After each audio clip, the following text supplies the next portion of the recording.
The Red Wing Blacksmith's maybe not the most popular Red Wing boot compared to the Mock Toe and the Iron Ranger, but it's still one of the more popular models because it's a very classic, simple silhouette, just your classic service boot. Lightweight, affordable, good looking, has that heritage toe bump, give you plenty of toe room in the toe box. And to be honest, I'm surprised it's not more popular than what it is. But there's not a lot of concrete data about this. And so when a viewer reached out and said, hey, sorry I forgot to send these to you, this was an eBay mistake buy, supposedly they were from the 1960s, I hope you find them useful. Thank you for providing excellent product and great service YouTube content. Shout out Rich H. So we're gonna cut this thing in half, go through all the details and really figure out how has the Blacksmith changed over the years? Has Red Wing improved in quality over time? Have they gotten worse? Is it the exact same model? Was there any differences? And ultimately figure out, is Red Wing still the brand that they were 60 years ago? So first, what is this boot? Well, the brand is Red Wing. The style is the Blacksmith. They weigh 1 pound, 10 ounces. They retail for $329. They're made in the USA, and the way they position this product is the Blacksmith is a boot beloved for its highly wearable, everyday versatility.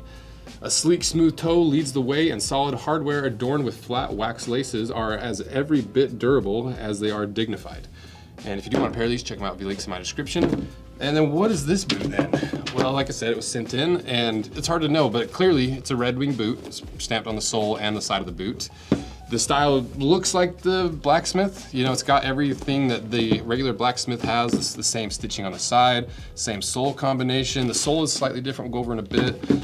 But everything else looks almost identical, except for a few little changes like the backstay. So I'm pretty sure it's a Blacksmith. They weigh 1 pound, 9 ounces, which, you know, keep in mind it's a smaller size, so the weight's gonna be skewed a little bit. They're made in the USA, as you can see by the tag right there. And as for when these were made, I just referenced our buddies at Heddles, this little diagram right there that says, more than likely, this is from the late 60s through 1974, because you can see it's got the white tag with the white stitching with the red or the black outline. That's my guess of when it was made. So around 50 to 60 years old. And the way they position this product is, I'm not really sure, but I'm pretty sure it's got a steel toe in there. So I don't know if all Blacksmiths had the steel toe, if all of them were like a work boot initially and you could buy it with a steel toe or without, or if they were special models built differently. So if you're one of the Red Wing historians, help me out here. Give me some advice. Put in the comments of what you think this is, any links you have to help identify what this is, because I'll review it. And then I need your guys' help to really put this into context. What makes a $300 sneaker actually worth it? Well, most sneakers use 1 or 2 styles of construction. Smugs use all 4. There's a sidewall stitch, as you can see right here. There's a Blake stitch hidden on the inside. It's a cup sole, and it's also glued together. That means more durability, more structure, and longer lifespan. Instead of just one and done, you wear out the outsole, it's done, these can be actually resold because you're investing in a higher quality upper that as you wear the consumable outsole out, you just pay a copper to throw a new outsole on and you're good to go. You might be thinking, well, that kind of seems like a boot in disguise. Well, that was the exact idea behind this. We wanted to make sneakers made using good shit, basically trying to make a boot into a sneaker form, having the silhouette and the look of a sneaker with all the quality aspects of a boot. Because we use full boot thickness leather. This stuff's like 2.5 millimeters thick. It's like a millimeter thicker than any other sneaker leather out there. And because of the leather's so thick, it doesn't need a lining. So you have that true breathability of a single piece of leather rather than leather, glue, fabric backer, and then more leather that's not really breathable in any way. And everything that Goral makes is that top quality. They're one of the very first, if not the first company to truly make a Blake stitch sneaker in this quality. So if this is too much boot for you, there's plenty of other options on the site. And we've been working with Goral for like 4 years now, and with good reason, because they make some of the top quality shoes in the entire freaking world. And that's why I'm always proud to put the Rose Anvil stamp on all of these collaborations, because it is truly a unique product that nobody else is making quite like this. So if you want a pair of the ultimate sneakers, check them out via links in my description. And thanks again to Goral for sponsoring this video. But right off the bat, one of the coolest things about this entire boot, before we even get to the leather, is this seamless quarter panel. Actually, I'll show you on this one. Most quarter panels on boots, you're gonna start here, they wrap around to the middle of the back, and then it's sewn up the back, as you can see on the inside here. Right there, sewn up the back. And that just makes it easier to manufacture. You only have this big of a piece rather than double that kind of piece, so it's more efficient, it's easier to manufacture, it's cheaper to manufacture, but what's crazy about this one is it starts here and is completely seamless all the way around, which is crazy to me. And so what that does for this boot is that you don't have any seams to wear through. You also don't have any redundant stitching and redundant leather to prevent tears and rip-throughs, but you also don't have the pain point and pinch point of all that leather on your heel. So that's kind of an interesting give and take of just the design differences between the years between the Red Wings where faster, easier manufacture, more durability, but you maybe lose a little comfort. Whereas with the old one, it's slower and more expensive manufacturing, but you get that extra comfort of having a seamless back. Interesting. So already at the bat, I'm happy I did this video because I didn't even consider that until I literally sat down. But as for the leathers, they are basically the same leathers. You know, they're decades apart, but you can see, I think they're the exact same leather. I'm pretty sure they're both the copper rough and tough. I'm not sure if SB Foot was the original tannery that tanned this, but they look very, very similar. And as for the thicknesses, they're both anywhere from 2.2 to 2.5 millimeters thick, so right around the thickness you'd expect. So that really hasn't changed. So really the only thing that's changed is the application of leather in the boot rather than the actual leather itself. And it's hard to really tell what the quality is comparing it so many years ago, because this leather gets a lot more fragile, it gets a lot weaker. And this rip probably happened long after the manufacturing date, because usually you see this kind of rip when it's really dry, old leather. Oh, and someone even tried to glue it back together. And as for the puncture test, here's your results. So is the leather the same quality 60 years later? I think it is. Same thickness, basically the same tannage. It looks like it's performed well even for being a 60-year-old boot that's been worn a good amount, because you can see how much wears on the heel, how much wears on the sole, and especially on the inside. So to me, that's a good sign that Red Wing has kept their quality even 60 years later. But what about the inside? Because this looks like a complete disaster in there. Well, first of all, I think there's toilet paper in the back, and that's obviously not Red Wing's doing, that's whoever owned this before. But right off the bat, you can see that the internal heel counter right there is echoed in the modern pairs as well. So that was important for this boot, because you have this seamless back right here. And so the way you usually structure this is you'd have an external counter cover with a counter sandwiched in between. But where they did this completely seamless, you have to do that same thing, but on the inside. So you have that counter cover on the inside, and I'm guessing there's a counter sandwiched in between. And as for the lining, if I look down in the Blacksmiths, that's like it looks like a canvas lining, some sort of fabric lining, whereas the vintage Blacksmiths, it looks like the same lining that you see in Timberlands. It's that more durable, thick Timberland style lining. I don't even know what it's called. There's a name for it for sure, I just can't remember it. So similar application of lining, similar purposes. So I think once again, pretty on par. I'm guessing this old school one's a little more durable, but it also has a steel toe. So it could have been a material dependent on what toe style you got. It's hard to say. But it seems like the real differences are what you're actually standing on, because your classic Blacksmiths, you got that full length veg tan insole, a heel sock liner to cover up all of the nails in the lasting process.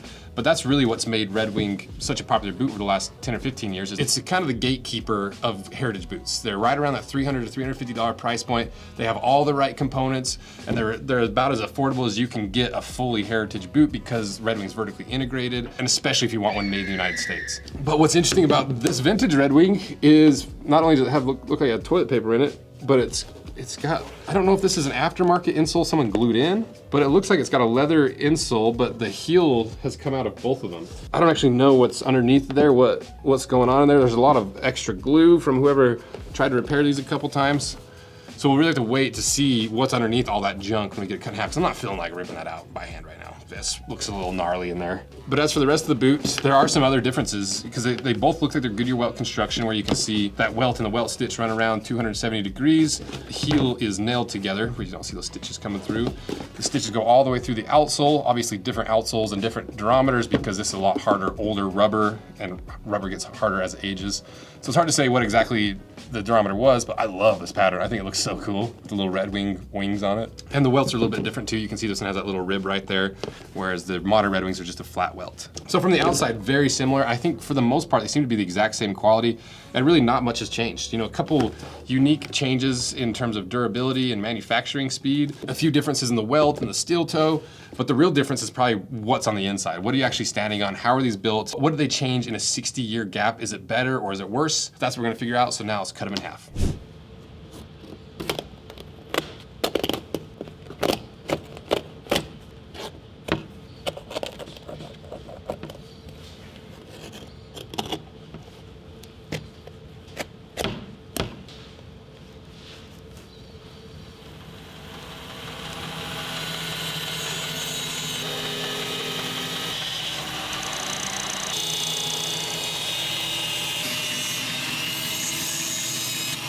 All right, we got it cut in half, and huge shout out again to Rich H for sending these in. Usually this is where I'd be like, you know, in order for us to keep doing this and buying all these brand new stuff, support this, but Rich H has sent these in for free, so huge shout out, Rich. And still subscribe, still check out our handmade leather goods, check out our new insoles with the saddle soles and the boot breakers, check out our collaborations, because that's how we support this channel, because it's so hard to make money on YouTube. And it's also where we continue to learn our expertise in terms of like manufacturing differences and why there's backstays and why there's not. So thank you guys for all your support. Now let's see what's inside.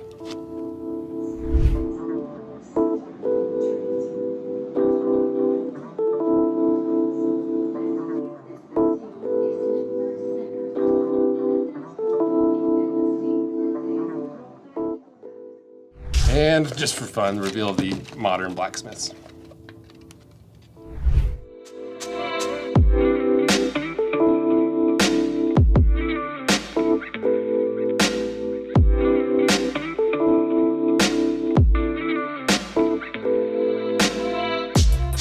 This is literally half a cow's worth of leather. I want to show you how flawed hides are just naturally because they used to be a live animal. So right here is just a little thin part in the hide. You can see some barbed wire scars on the belly, some big bug bites up here at the neck, but because it's scratch and dent, we can cut through all this. Little teeny cosmetic flaws, but still structurally sound, 30% off because they're scratch and dent. Check it out below. So, are they exactly the same on the inside? No, they're not, surprisingly. I'm completely blown away by this because there's some very clear similarities that haven't changed over the years. Yeah, basically the same tongue, collar, internal counter. The counter material is a reconstituted leather. There's a synthetic lining on the inside, but that's where all the similarities end because this is actually built a lot more like their more modern comfort flex, I think is what they call them. Like, if you remember, I did this video a couple years ago and I was like, what the hell's happening to Red Wing? They're moving away from all the big chunky leather internal components and replacing it with synthetics and foams. What do they call it? They call it a certain style. I don't know, I thought it was called like comfort tread or something, where,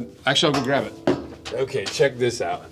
So this is their comfort version. I thought they had a name for it, but apparently they don't. But they did this release with this massacred Iron Ranger wedge hybrid, and I did that video and I was like, what the is happening to Red Wing? Like, what's happening? And then we kind of found out it was like more of a gateway boot to get them into the more hardcore stuff, because there's a lot of people, including myself, that hates breaking in this much leather. And so it started to make more sense as I, talked with Stridewise, looked at the other reviews, sent some emails to Red Wing to figure out like, okay, what are you guys actually doing here? Then we did a follow-up video with the Chelsea. I was like, actually, I kind of get it. I kind of understand it. But all along the way, I had no idea that they had made boots like this literally 60 or 70 years ago. And it's not even a critique, because I understand this now, and I actually kind of like it. I get where they're coming from. I still lean towards the leather, but I understand it. But if I was Red Wing, I would have been like, hey guys, we've been doing this style of construction for 60 years. And I would have really leaned into that into the marketing instead of being like, oh yeah, don't worry guys, we're not losing like what makes us who we are. We're reinventing what we did 60 years ago. That would have been a really interesting way to market it. And I think it would have won a lot of people over instead of them kind of hiding what's going on the inside, because they don't even talk about it on their site with their products. And then us to kind of discover it and be like, uh-oh, this looks bad. It's a positive critique that I wish Red Wing would have done. But that being said, what is on the inside? Because you still have the cork filling, you've got the shank somewhere, you got that steel shank, you got a compressed cardboard layer above the shank, and then you've got the fiberboard, the foam, and then a sock liner. How does that differ from the modern version? It's basically the same, it just doesn't have the shank. Because it's a wedge, so you don't really need the shank, and so because it doesn't have a shank, you don't need that compressed cardboard to structure the shank. And because it's a 360 Goodyear welt construction on these modern versions, you also don't need this rand on the inside. So essentially the same, but with a few changes because the difference between a 360 and a 270 wedge sole versus heeled sole. But isn't that crazy? Completely blew me away. I thought for sure that it was gonna be full leather on the inside. I thought it was gonna be like a better version of their heritage boots, but in all reality, they've been doing this style of construction for 60 years.